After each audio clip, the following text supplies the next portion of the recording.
중국과 미국에서도 개발하지 못한 최신 첨단 기술이 대거 투입될 예정입니다. 또한 한국의 첨단 조선 기술을 불허하는 컬럼을 중국의 언론 매체에서 한국을 대서특필했는데요. 오늘은 한국이 대양 해군으로 가는 첫 걸음인 한국의 차세대 호위함에 대해 알아보겠습니다. 호위함은 함대를 호위하기 위한 함선입니다. 프리킷이라 하기도 하는데 이 단어도 호위용 함선이란 뜻이 있지만 보통 임무보다는 함선의 크기를 따지는 급수를 뜻하기도 합니다. 현재 대한민국 해군은 프리킷급의 함선을 호위함으로 칭하고 있습니다. 원래 프리킷은 전면에서 싸우는 전열함에 비해 상대적으로 작고 빠른 함선을 뜻하는 말이었습니다. 주력 함선보다 빨랐기에 정찰이나 본 함대의 끄트머리 부분에 대한 방어 등을 맡아 호위함이라는 뜻이 붙었습니다. 현대 호위함과는 달리 과거의 프리킷은 지금같이 구축함의 하위 함급이 아니었습니다. 시대별로 나라별로 프리킷함에 대한 정의가 틀렸기 때문입니다. 사실 구축함도 19세기 어뢰정에 출현 이후 생긴 함급이었습니다. 처음에는 함선의 크기에 큰 신경 쓰지 않았습니다. 프리킷은 덩치도 어느 정도 있어 원양항해도 문제없이 할 수 있었고 속도도 빠른 데다 전열함보다 출동 비용이 덜 드는 등으로 인해 원양 초계 등에도 많이 쓰였는데요. 근대에 들어서 커다란 함대 호위용 함선을 만들자 크기를 가리지 않고 함대 호위 목적으로 제작했는데 중근세에 비슷한 역할을 맡은 프리킷이라는 한급의 호위 순양함이 그 시초가 된 것입니다. 하지만 21세기 현대엔 구축함보다 작고 초계함보다 큰 함선을 가리키는 용어로 쓰이고 있습니다. 대략 2,000톤에서 5,000톤 정도이며 일부 유럽 국가에서는 5,000톤 이상의 함정에도 호위함이라는 명칭을 사용하기 시작했는데요. 특히 영국의 3일형 호위함은 배수량이 7,000톤이 넘어가지만 호위함으로 명명하고 있습니다. 한편 한자 문화권에서는 프리킷의 번역어가 나라마다 각각 다르기 때문에 한국어로 번역하면 호위함이 되고 일본어로 번역하면 프리킷을 음차한 프리게이트가 됩니다. 즉 오늘날 일본에서 해상자에 대해 수상 전투함을 호위함이라고 칭하는 것은 한급으로서의 프리킷과는 다른 개념입니다. 중국에서는 호위함이라는 단어로 프리킷과 코르벳을 합쳐서 총칭하며 코르벳을 제외하고 프리킷만을 따로 말할 때에는 순방함이라는 단어를 사용합니다. 현재 한국은 차세대 호위함 개발에 박차를 가하고 있는 상황입니다. 그런데 타국 칭찬에 대해 항상 인색한 중국이 한국의 차세대 호위함에 대해 극찬을 했는데요. 바로 한국의 조선 기술과 첨단 장비가 탑재됐기 때문입니다. 또한 중국은 한국의 기술을 따라가지 못한다고 보도하기까지 했습니다. 오늘 한국의 자랑스러운 전투함 기술이 어떻게 적용되는지 알아보겠습니다. 방위사업청은 지난 3월 13일 현대중공업과 4,000억 원 규모의 울산급 배치3를 처음으로 건조한 함정인 선도함 체계 개발 계약을 체결했다고 16일 밝혔는데요. 방사청은 울산급 배치3 선도함 체계 개발은 노후화된 호위함 및 초계함을 대체하기 위해 대공, 대잠 탐지 능력이 향상된 함정을 국내 기술로 건조하는 것이라며 2024년 체계 개발 완료 후 해군에 인도할 예정이라고 말했습니다. 우선 밀리터리 매니아가 아니면 잘 모르는 단어가 있습니다. 바로 배치라는 단어입니다. 배치는 같은 종류로 건조되는 함정들의 묶음으로 뒤에 숫자는 성능 개량 순서를 뜻하는데요. 배치는 장기간 개발하는 동안 함정 자체의 성능을 향상하는 개념으로 배치 1, 배치 2, 배치 3로 갈수록 성능 개선이 이루어집니다. 우리의 울산급 배치 3로 진행 중인 3,000톤급인 이 함정은 5인치 함포, 함대함 유도탄, 근접방어 무기 체계 등이 장착될 예정입니다. 길이는 129m, 너비 15m이며 최대 55km로 운행할 수 있습니다. 또한 승조원은 120명으로 알려져 있습니다. 이뿐만이 아닙니다. 울산함이 강력한 이유는 하나 더 있습니다. 360도 전방위 탐지 추적 대응이 가능한 사면 고정형 다기능 위상 배열 레이더가 탑재되기 때문인데요. 또한 신형 호위함은 특히 하이브리드 추진 체계 방식을 적용해 소음이 적게 발생하는 전기 추진 방식입니다. 하이브리드식 엔진은 잠수함의 탐지 위협에서 벗어날 수 있고 유사시에는 가스 터빈 추진을 이용한 고속 운항이 가능해지고 레이더 및 적외선 추적 장비를 사면 고정형으로 설치한 복합 센서 마스트를 적용해 탐지 장비 음영 구역을 최소화했습니다. 또한 수중 폭발 시 함정 손상 최소화 및 피격 시 생존성 향상을 위한 박스거더를 적용했으며 항해 시 발생되는 파도의 저항을 줄일 수 있는 선형으로 건조할 예정 등 작전 수행 능력이 향상되는 장점이 있습니다.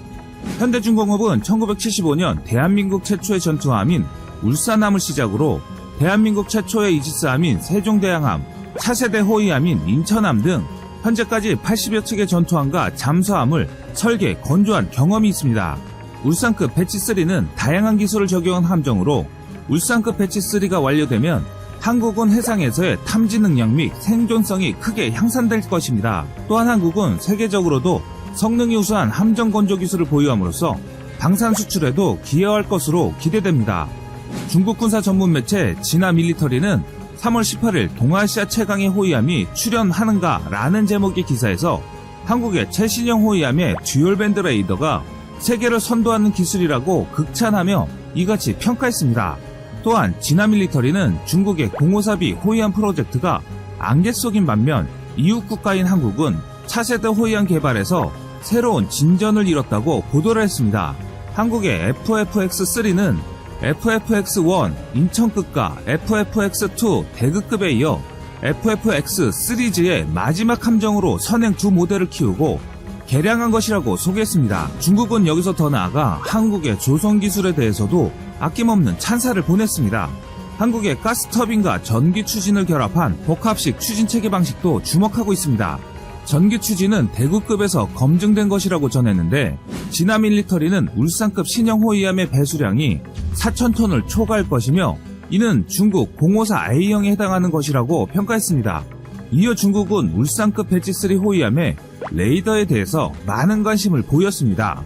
하나가 자체 개발한 것으로 360도 전방위 탐지와 추적, 대응이 가능한 사면 고정형 다기능 위상 배열 레이더에 대해서는 중국의 레이더와 차이가 나고 다중임무 수행이 가능한 것과 기존 한국의 울산급 호위함에 비해 대공방어 능력을 크게 강화한 게 특징이라고 보도했습니다. 또한 한국은 3000 위상 배열 레이더의 S밴드와 X밴드를 통합했다면서 유사한 개념은 중국과 미국 같은 나라도 실용하지 못했는데 한국이 개발한 것에 대해 호평했습니다. S밴드는 2에서 4GHz의 UHF와 SHF 주파수 대역으로 중장거리 대공감시 레이더 등에 쓰입니다. X밴드는 8에서 12GHz 주파수 대역으로 타장이 2.5cm가량으로 탄도미사일 등을 추적하는 데 쓰이고 있습니다. 울산급 배치3 호위함이 해궁 함대공 미사일과 장거리 대자머레, 홍상어 함대지 미사일 등으로 무장한다고 소개하고 전체로는 이 함정은 대공, 대함, 대잠정과 대지공격 등 다양한 임무를 수행할 수 있는 함정이라고 결론 지었습니다. 중국이 또 극찬하는 것이 하나 더 있습니다. 바로 복합 센서 마스트입니다.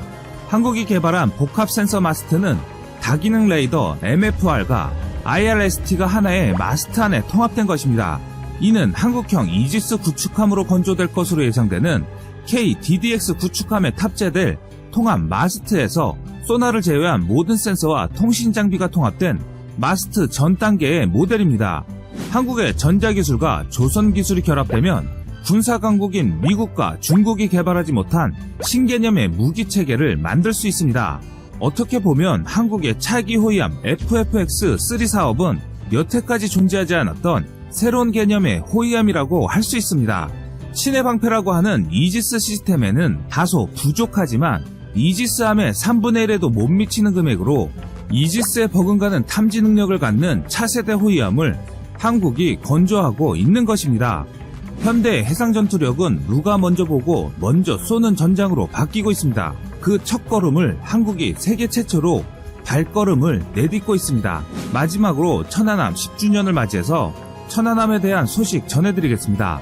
군 당국에 따르면 올해 천안함 피격 사건 10주기를 계기로 천안함 함명 제정을 적극적으로 검토하기로 했습니다. 군 관계자의 말에 따르면 해군이 앞으로 건조될 신형 호위함을 천안함으로 명명하는 방안을 구상하고 있는데요. 그동안 군 일각에선 신천안함, 유천안함 등으로 천안함 이름을 다시 살려야 한다는 의견이 적지 않았습니다. 군 안팎에서도 차기 한국형 호위함 중 한 척을 천안함으로 명명하는 것을 검토하고 있다라고 설명했을 정도였습니다. 천안함 명칭이 부활한다면 그 대상으로는 2024년쯤 해군에 인도 예정인 차기 호위함 3차 사업에 일본함 등이 유력하게 거론되기도 했습니다.